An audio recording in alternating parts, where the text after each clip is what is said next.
యెషయా గ్రంథము 18వ అధ్యాయము.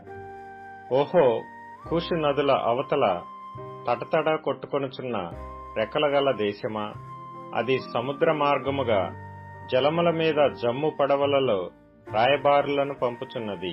వేగిరపడు దూతలారా, ఎత్తైన వారును నునుపైన చర్మము గలవారునగు జనము నొద్దకు, దూరములోనున్న భీకర జనము నొద్దకు పోవుడి.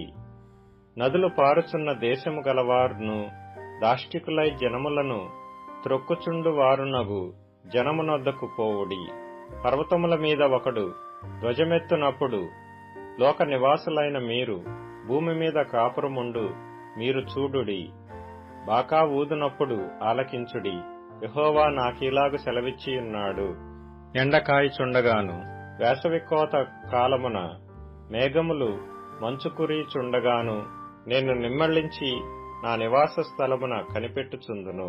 కోతకాలము రాక మునుపు, పువ్వు వాడిపోయిన తరువాత ద్రాక్షకాయ ఫలమగుచుండగా ఆయన పోటకత్తుల చేత ద్రాక్ష తీగలను నరికి వ్యాపించు లతాతంతులను కోసివేయును.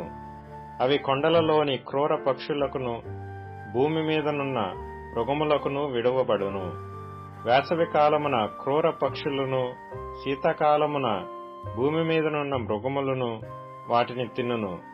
ఆ కాలమున ఎత్తైన వారును నునుపైన చర్మము గలవారును, దూరములోనున్న భీకరమైన వారును, నదులు పారు దేశము గలవారునయ్యున్న దాష్టికులగు ఆ జనులు సైన్యములకు అధిపతియగు యెహోవాకు అర్పణముగా, ఆయన నామమునకు నివాస స్థలముగా నుండు సీయోను పర్వతమునకు తేబడుదురు.